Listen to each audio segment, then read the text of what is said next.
મિત્રો આજના સમાચારોની શરૂઆત કરતા પહેલા એક વિનંતી છે કે તમે આ વિડિયોને લાઇક કરી દો, કારણ કે જ્યારે તમે વિડિયોને લાઇક કરો છો ત્યારે જ YouTube આ વિડિયો અન્ય લોકો સુધી પહોંચાડે છે. આથી અમારા માટે તમારી એક લાઇક ખૂબ જ જરૂરી છે. મિત્રો, સમાચારો જોતા પહેલા અમારો તમને એક સવાલ છે. તમને સ્ક્રીન પર ગુજરાતના 3 મુખ્યમંત્રીઓની તસવીર દેખાઈ રહી હશે, જેમાં વિજય રૂપાણી, આનંદીબેન પટેલ અને ભૂપેન્દ્ર પટેલનો સમાવેશ થાય છે. આમાંથી તમને મુખ્યમંત્રી તરીકે કોનું કામ સૌથી સારું લાગ્યું? કમેન્ટ કરીને જરૂર જણાવો.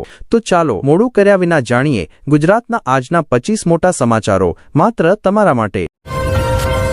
અમદાવાદ નગર નિગમની સામાન્ય સભામાં વિપક્ષી કોંગ્રેસના નેતા શહેજાદ ખાન પઠાણે ગુજરાત ATS દ્વારા પકડાયેલા આતંકવાદીઓ પાસેથી મળી આવેલા કિશમિશ કેમિકલના ખતરાને ધ્યાનમાં રાખીને જળ વિતરણ કેન્દ્રોની સુરક્ષા પર સવાલો ઉઠાવ્યા. આ મુદ્દા પછી દિવ્ય ભાસ્કરે શહેરના લાલ દરવાજા, જમાલપુર, અસરવા, સરસપુર, રખિયાલ, ઓઢવ, પ્રહલાદનગર અને જોધપુર સહિતના અનેક વિસ્તારોમાં આવેલા જળ વિતરણ કેન્દ્રોનું રિયાલિટી ચેક કર્યું, જેમાં સુરક્ષા વ્યવસ્થામાં ગંભીર ખામીઓ સામે આવી છે. રાજકોટમાં 22 નવેમ્બરે મુખ્યમંત્રી ભૂપેન્દ્ર પટેલે નગર નિગમના 545 કરોડ રૂપિયાના વિકાસ કાર્યોનું ઉદ્ઘાટન કર્યું. આની સાથે જ 709 આવાસનો ડ્રો અને એક કોફી ટેબલ બુકનું વિમોચન પણ કરવામાં આવ્યું. આ પ્રસંગે CMએ કહ્યું કે બિહારની જેમ ગુજરાત પણ સમજી ગયું છે કે વિકાસની રાજનીતિ જ શક્ય છે. આ પછી મંત્રી જીતુ વાઘાણીએ કહ્યું કે કોંગ્રેસના શાસનકાળમાં સૌરાષ્ટ્ર દુઃખી હતું, વિકાસથી દુઃખી, ગુંડાઓથી દુઃખી, બદમાશોથી દુઃખી. અમદાવાદના વેજલપુર પોલીસ સ્ટેશનમાં પોલીસ ઇન્સ્પેક્ટર બરકત અલી ચાવડા વિરુદ્ધ છેડતીની ફરિયાદ નોંધાઈ છે. યુવતીએ આરોપ લગાવ્યો છે કે વિશાલા વિસ્તારમાં એક એપાર્ટમેન્ટની લિફ્ટમાં ઇન્સ્પેક્ટર ચાવડાએ યુવતીના ખભા પર હાથ મૂક્યો અને તેને શારીરિક રીતે સ્પર્શ કર્યો. વેજલપુર પોલીસે યુવતીની ફરિયાદના આધારે કેસ નોંધીને તપાસ શરૂ કરી છે. ઇન્સ્પેક્ટર હાલમાં ગાંધીનગર કંટ્રોલ રૂમમાં ફરજ બજાવે છે. આરક્ષણ આંદોલનના 10 વર્ષમાં પાટીદાર નેતાઓએ ફરી એકવાર સમાજના નામે હાથ લંબાવ્યો છે. જો પાટીદારો પર ક્યાંય પણ હુમલો થાય તો તેઓ તરત જ ત્યાં પહોંચીને એકતા દર્શાવે છે. ઘણા લોકો તેને શક્તિ પ્રદર્શન તરીકે પણ જોઈ રહ્યા છે. આ ક્રમમાં શુક્રવારે સુરતથી પાટીદારો 30 કારના કાફલા સાથે ભાવનગરના દેવળિયા ગામ પહોંચ્યા અને હુમલો સહન કરનાર દંપતીને મળ્યા. આ પહેલી ઘટના નથી જેમાં પાટીદારો પર હુમલો થયો હોય અને સુરતમાં રહેતા મૂળ સૌરાષ્ટ્રના પાટીદારો પીડિત પરિવારની સાથે ઊભા રહ્યા હોય. અમેરિકા દ્વારા ભારતીય વેપાર પર લગાવવામાં આવેલી ટેરિફની અસરને ધ્યાનમાં રાખીને વૈશ્વિક વેપારને પ્રોત્સાહન આપવા માટે સુરત ચેમ્બર ઓફ કોમર્સ દ્વારા એક મોટી પહેલ કરવામાં આવી છે. આ પહેલ હેઠળ દુબઈના બદલે સુરતને કાચા હીરાના વેપારનું મુખ્ય કેન્દ્ર બનાવવા માટે બોત્સવાના સાથે મહત્વપૂર્ણ ચર્ચા થઈ છે. આ ચર્ચાઓના નક્કર પરિણામ સ્વરૂપે એવી ચર્ચા થઈ છે કે હવે બોત્સવાનાના ખનનમાંથી પ્રાપ્ત કાચા હીરાની હરાજી આવનારા દિવસોમાં સુરત ડાયમંડ બોર્સમાં થશે.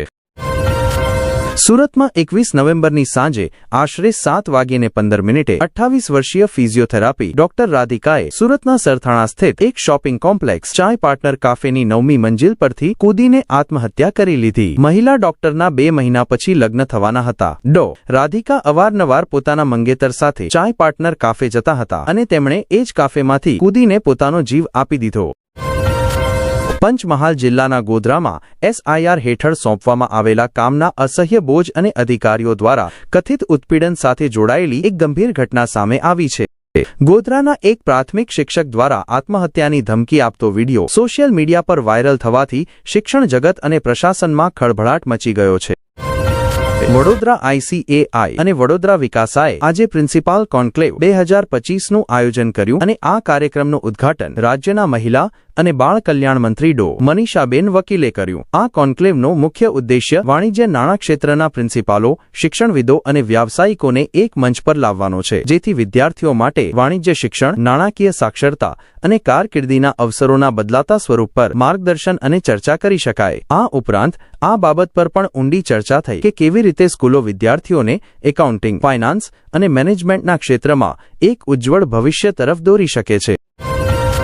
હવામાન વિભાગ મુજબ ગઈકાલે રાજ્યના મોટા ભાગના શહેરોમાં રાત અને સવારના તાપમાનમાં પણ ભારે ઘટાડો નોંધાયો છે, એટલે કે ઠંડી વધી ગઈ છે. સૌથી ઓછું લઘુત્તમ તાપમાન નલિયામાં 10.8 ડિગ્રી સેલ્સિયસ નોંધાયું. આ પછી વડોદરાનું સ્થાન રહ્યું, જ્યાં લઘુત્તમ તાપમાન 16 ડિગ્રી સેલ્સિયસ નોંધાયું. તો વળી અમદાવાદમાં 16.3 ડિગ્રી સેલ્સિયસ, પોરબંદરમાં 15.6 ડિગ્રી સેલ્સિયસ અને રાજકોટમાં 14.2 ડિગ્રી સેલ્સિયસ તાપમાન નોંધાયું.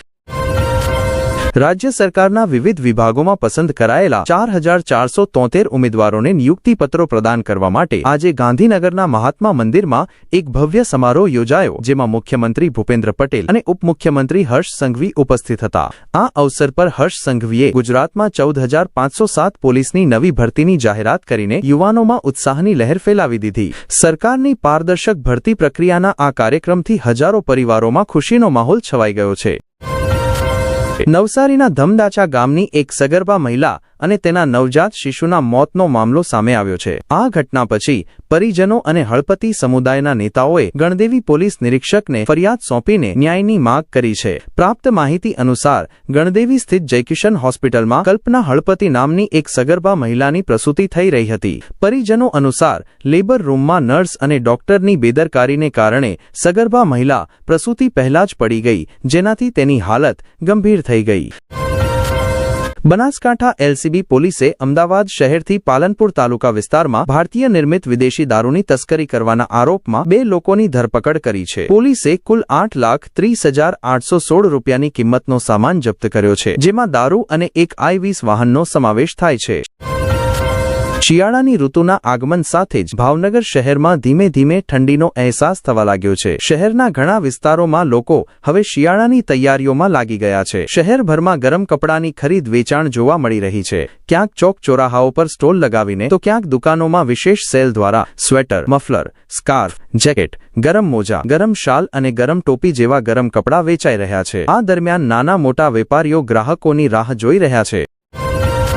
છોટા ઉદેપુર જિલ્લામાં બોડેલી ક્વાંટ અને જેતપુર પાવી ચલમલી રસ્તાઓના પહોળા કરવા અને મજબૂત કરવાનો શિલાન્યાસ કરવામાં આવ્યો। આ 54 કિલોમીટરના રસ્તાઓનો ખર્ચ 116 કરોડ રૂપિયા થશે। આ કાર્યનો શુભારંભ સાંસદ જશુ રાઠવા અને ધારાસભ્ય જયંતી રાઠવાએ કર્યો। ગયા ચોમાસામાં છોટા ઉદેપુર જિલ્લામાં બેમોસમી વરસાદથી શહેરી, ગ્રામીણ અને હાઈવે પરના રસ્તાઓ ક્ષતિગ્રસ્ત થઈ ગયા હતા। મુખ્યમંત્રી ભૂપેન્દ્ર પટેલે આવા ક્ષતિગ્રસ્ત રસ્તાઓના સમારકામનું કામ તરત પૂર્ણ કરવાના નિર્દેશ આપ્યા હતા।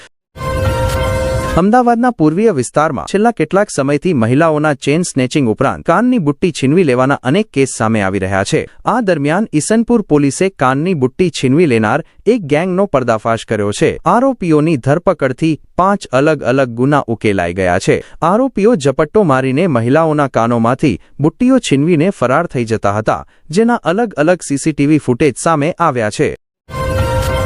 ભરૂચના એક યુવકનું વડોદરામાં અપહરણ કરીને 50 લાખ રૂપિયાની મોટી ખંડણી માંગવાના ગંભીર કેસમાં વડોદરા સેન્ટ્રલ જેલના હવાલદાર યાજ્ઞિક ચાવડાને સસ્પેન્ડ કરી દેવામાં આવ્યા છે। આ અપહરણ અને ખંડણી કેસમાં 2 પોલીસકર્મીઓના સામેલ હોવાનો ખુલાસો થતા ખળભળાટ મચી ગયો। આરોપીઓએ આખરે યુવક પાસેથી 4,50,000 રૂપિયા વસૂલ્યા। અમદાવાદમાં રહેતા એક યુવકે વડોદરાની એક વિધવા મહિલા સાથે પ્રેમ સંબંધ બાંધીને તેની આપત્તિજનક તસવીરો સોશિયલ મીડિયા પર વાયરલ કરી દીધી। આ મામલે મહિલાએ વડોદરાના નવાપુરા પોલીસ સ્ટેશનમાં યુવક વિરુદ્ધ પોલીસ ફરિયાદ નોંધાવી છે, જેના આધારે પોલીસે આરોપીની ધરપકડ કરીને આગળની તપાસ શરૂ કરી દીધી છે।